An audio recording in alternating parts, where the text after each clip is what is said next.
Ici Sarah de Jeux Vidéo Techno et voici ma critique de Metal Slug Tactics pour PlayStation 5. Développé par l'Ikea Studio et publié par Dotemu, il est disponible depuis le 5 novembre 2024 et on le retrouve également sur Nintendo Switch, PlayStation 4, Xbox et PC. Le général Donald Morden, le principal ennemi de la série Metal Slug, est de retour après plusieurs années et il compte bien prendre sa revanche contre le monde entier. L'escouade des Peregrine Falcon sera toutefois sur son chemin pour arrêter ses plans machiavéliques. Comme son nom l'indique, Metal Slug Tactics est un jeu de stratégie au tour par tour dans lequel on retrouve divers personnages tirés de l'univers de la série classique de Run and Gun de SNK. On y retrouve également les personnages de Ikari Warriors. Les cartes en isométrique changent aléatoirement d'une partie à une autre, ce qui rajoute une couche de rejouabilité au jeu. Au fur et à mesure que l'on avance, on débloque des régions sur la carte qui contiennent chacune une série de missions parmi lesquelles choisir, de type tuer tous les ennemis ou assurer la survie de tel personnage pendant X tours. Si l'on échoue la mission, c'est alors game over et on retourne au menu principal du jeu.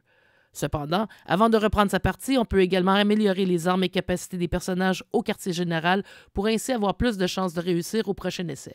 Même si 2 niveaux de difficulté sont proposés, le plus facile offre tout de même son lot de défis et on aurait aimé qu'il inclue la possibilité de reprendre une mission échouée au lieu de devoir recommencer du début.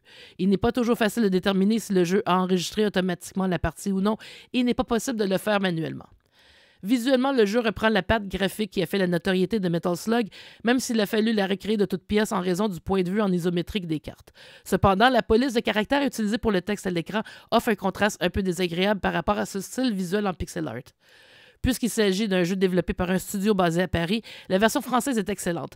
Mais on remarque que le texte décrivant les pouvoirs et armes est très petit à l'écran, ce qui est problématique si l'on y joue sur la PlayStation Portale.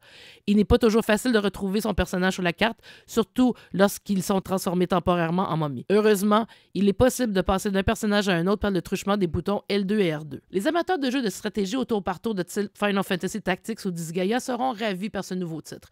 Cependant, les fans de la première heure de Metal Slug qui auraient aimé un run and gun de plus dans la série devront passer leur tour si les jeux tactiques ne sont pas leur tasse de thé. En tout, de 15 à 20 heures sont requises pour déverrouiller tous les personnages et toutes les armes. Il faudra 30 heures pour terminer le jeu à 100%. Metal Slug Tactics pour PlayStation 5 obtient la note de 8 sur 10. Merci d'avoir été à l'écoute.